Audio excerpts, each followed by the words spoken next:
This is that lawnmower we looked at in a previous video, and I just now got it out and looked at it. Oh, it's got oil in it, but no gas. That's probably a good thing. And if you'll notice, I got it turned to the gas tank side. Now these kind of little mowers, if you don't do it that way, you turn on the other side, you got this little breather.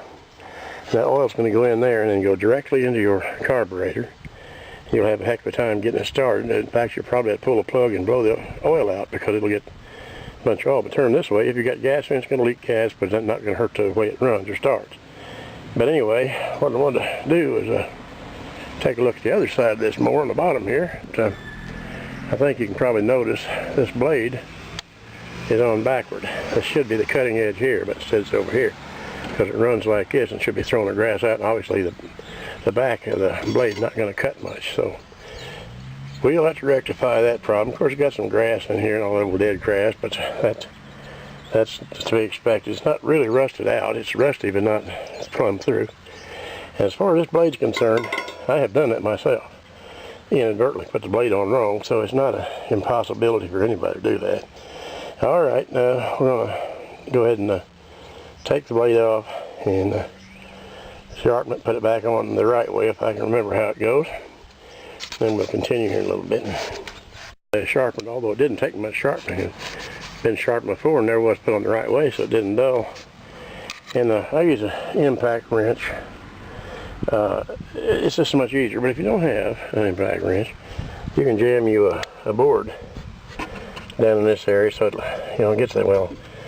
So the blade comes off this way, so you have to put it there. And then hit it with, take a socket and a breaker bar or something. If you can't push it down, just take a little hammer, bam, bam, a few times. And it's just kind of like an impact wrench. It knocks it loose. The jars will knock it loose better than straight pull on something. And as everybody probably knows, when you get ready to do anything on a blade, whether it's a running mower or not, undo your spark plug wire just in case it decides if it just makes one hit, that thing can come around and cut fingers off. I mean, it don't have to be running, just backfire. But that's not likely on these with a brake, but it could happen. So just be safe, just do it like that. Alrighty, I'm gonna go ahead and proceed to tinker this thing some more. And brought this in on a porch, and I noticed that the starter cord didn't want to retract. And it's a typical problem. This is tight as a drum here.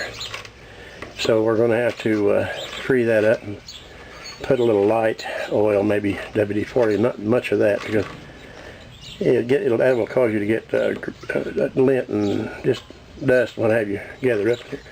So we're going to wind up taking this. I'll take the screen off and take the clutch apart, clean it, oil it up, and everything. I just wanted you to see if you got a lawnmower that wants to throw the rope out at you, or if it wants to scream like a banshee. The biggest problem is this. In fact, that's the only problem that I've seen that cause that to do that. Alright, when we get a little farther in progress, we'll put some more on the camera. Well, in case somebody don't know what these clutches are like, or have never worked on one or something, I imagine most of you have. You got to get something under this and get this thing popped up. Not always the easiest thing to do, but you get a certain place under here and that'll come up just like that, and then you'll find there's probably 5 balls or 6, whatever they got in there. Now then, you might be able to see that this is rusty. Okay, that's going to be cleaned, and I should have brought my magnet out here, but I didn't do it.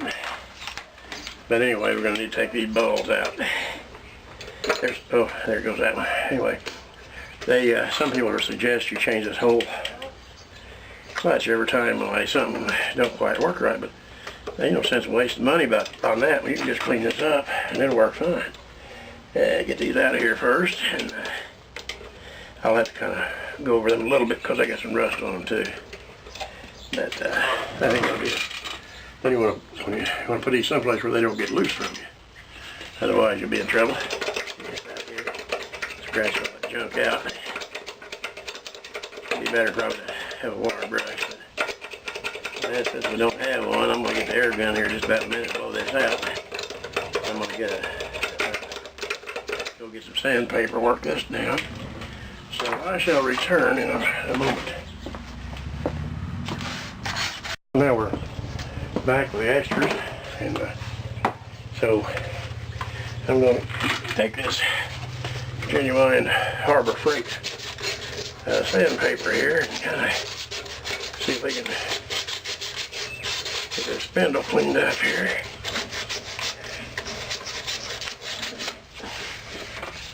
And everything, it don't have to be all the way down, but we'll try to get it that way. And we'll blow it out and see what happens here. Yeah, it's pretty good. Let's see here, a little more scratching around in here won't hurt nothing. And of course this piece we took off, it's going to be kind of rusty and messed up too. So yeah, if I can figure out what I've done with my sandpaper here, I'll kind of work that over a little bit. It's not real bad, but it has having rust on it. And that could cause them balls not to fall in there just right. And like I said, some would recommend getting a whole new clutch. And if you got the money, that's fine. It'd be good, but you don't have to. Once you get this thing halfway cleaned up, you don't even have to be real good. Might be able to, oh man, that's up hard to tear there. Now then, put this, kind of roll this up a little bit and see if you can get it to go in here and kind of, it's rough enough, it'll sand some of that, and I don't think it's going to be detrimental, so we're going to see how well she slides now. Put a little of that WD-40 in there, and yeah, that works really alright. That won't bind up. But now that we did that, we're going to go ahead and blow that off. In case there's any more goo Kentucky in there. Uh-oh. Now there's a little felt bob in here that's supposed to hold a little oil. And in the process of doing that, I turned it sideways, so I don't know, you probably can't see it, but there's a little felt thing in there. And it needs to be situated straight like it is now. That will hold a little bit of lubricant. You know, I say you don't want much, because next thing you know, you'll be getting grease and everything. Now then, let's see. These balls, some of them's a little rusty, but I don't think that's going to hurt nothing. Had to go in there. I think it's going to work. We'll see what happens. This one here is a little bit more than a little rusty. Here. See if we can work a little of that off there. Most of that's just stain. That ain't really rust. It's just kind of stained on there. And so we're going to wipe them off a little. Put this in here. And this in here. Everybody gets one. If you left out that didn't have one, you know, that's the way they are. That's the way they are sometimes. Alright, now there's that. Now you don't want to get too carried away while you're... Wait a minute here. You wouldn't put two balls in the same place. That won't work. That would jam it up. Yeah. There you go there. Now then. I'm going to put a little of this in there because they are a little rusty. But this stuff, it's not like putting motor oil in it. There's that. Now this goes back on here. A little something like that. And then when you put your screws and your screen back on, that holds this piece on. See, now it works good. Works good. Alright, well, the only thing left to do now there is put this little screen back on, and like I said, there's no point in boring you with that, so we'll come in here a little bit more, and something else might be important to look at. Next thing here is going to be to see if we got any far, and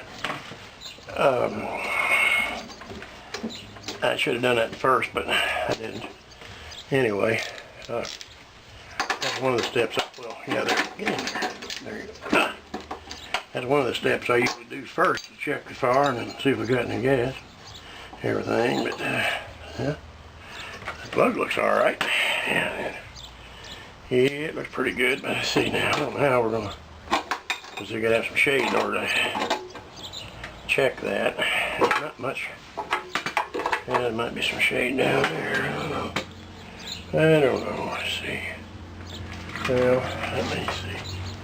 Dad burnt them things. That stuff with a. Don't want to use that. Well, I don't have to go out and get a zip tie. All right. Now, these things are a pain. But I know I guess they're all right. But people didn't have these brakes on the engine. And I guess a few people probably got hurt and then they had to do it. So that's the way that goes. But I didn't get that too damn tight. No, it'll work. It'll slide off there. Okay. Yeah. Now, let's see here. That's where I can just see her. Any spark where I cut my hand on it.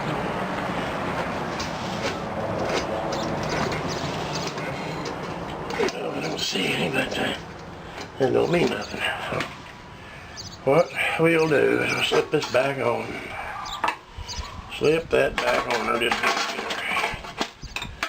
get a crank on it there. Here. Yeah, that's okay. It's got it's all right. Now, another thing I'm going to do here, being it's set for so long, they're going to clean out the carburetor, see if it needs any a diaphragm or something like that. Let's see, it's probably ½ inch here. Yeah, it is. ½ inch here, 7/16 on the front, unless they put a 3/8 there. I think it's the old style 17. 7/16. There's that. Get you 7/16. Here it is. Do this. Up, come on there. Yeah. No more don't really look too bad. I mean, it's dirty and all that, but I don't know if it's going to be too bad or not. All right, let me pull this out. Yeah, this little thing here is all you got to disconnect. There it is, and of course this is your spacer for go in here. And well, it's kind of dirty there. Blow some of that dirt off.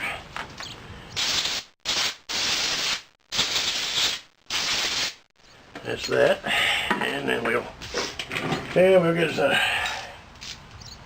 a screwdriver here, if we can find one easy, and take this off and see what transpires in here. There's a little, well, the O-rings are right here, so that really supposed to stick inside here, but I better leave that off. When I get ready to blow this out, I might lose them thing. Yeah, there we go. I don't know if I got any new diaphragms for this one or not. I got some, but hell, you know, Reagan Stratton's so bad to put a different kind of carburetor on every 2 or 3 years. And of course, that requires a different diaphragm and everything. So these are real simple carburetors. In other words, they ain't got no adjustments or nothing on them, which that's not a good thing, really, because sometimes they need a little tweaking, but you can't tweak them. A lot of them just set, well, they got a set throttle on them. You can't even adjust the speed on the thing. But that's them cheap ones you buy for $98, I guess. Those kind don't have hardly anything. It's got a blade in the motor and body, such as it is. And but anyway, we'll see what we got here. But one more screw, and we'll see about that. Yeah, and there it is. Now, yeah. See what kind of a catastrophe we got here. Okay. It looks surprisingly clean in there. I don't know. I don't think I'm gonna. Well, I don't know. That little diaphragm there kind of wrinkled it up here. I don't know if that'll seal or not. I'm gonna go see if I got a diaphragm for that thing in the house there.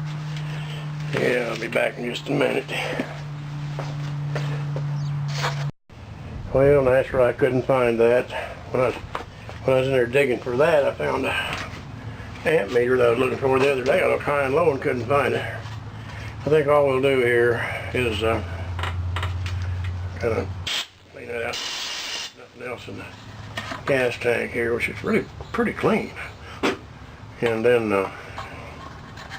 I'll just get another one of these diaphragm. I'm going to put a little WD-40 soon as I find it. It's just back here on there. It might soften it up a little bit, but I'd rather it be a little more pliable, but it may work. One never knows till one tries. Now, I don't think there's much point in blowing this stuff out. I'd say it's good enough. Not real tasty, but not too bad. Now there's that, and then we'll put these back in. So, well, that's going to be kind of boring, so I'm going to just do this here, and you guys can not have to be exposed to that. Well, as you can tell, we got her running.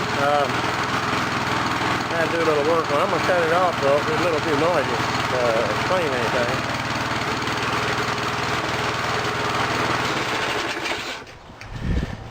Okay, wound up having to take my cap over, the old saying goes. I tried to do a shortcut on the carburetor, and that didn't work out. Turned out that inside the little primer thing, there was a couple little holes I never even thought about, and one of them was stopped up, so it wasn't putting any gas. I'd get it to run with ether, but it wouldn't stay running. So I had to take this off. And in case anybody don't know, there's a little plastic keeper here, and over here you've got to push that in. Then this assembly will come out, and then you can clean it all up. Which is what I did, and that starts good, starts easy. I think it's pretty good, a little more. I'll have to get an air filter for it because that one's deteriorated. And I'll see about cleaning it up a little bit and see if we can't make somebody a pretty good deal on this whole thing. It don't look like much, but if it gets the grass done and it don't smoke, and probably get a little more. I think what happened was that starter mechanism got stuck up on that old boy. He's not the kind of guy that wants to mess with something. If it don't work right, then get rid of it, get a new one. So I think that's why he gave it to me. But other than that, it's going to be, I think, pretty good, a little more. All right, well, thanks for watching. And I know it's kind of an ordeal here, but we finally got her going.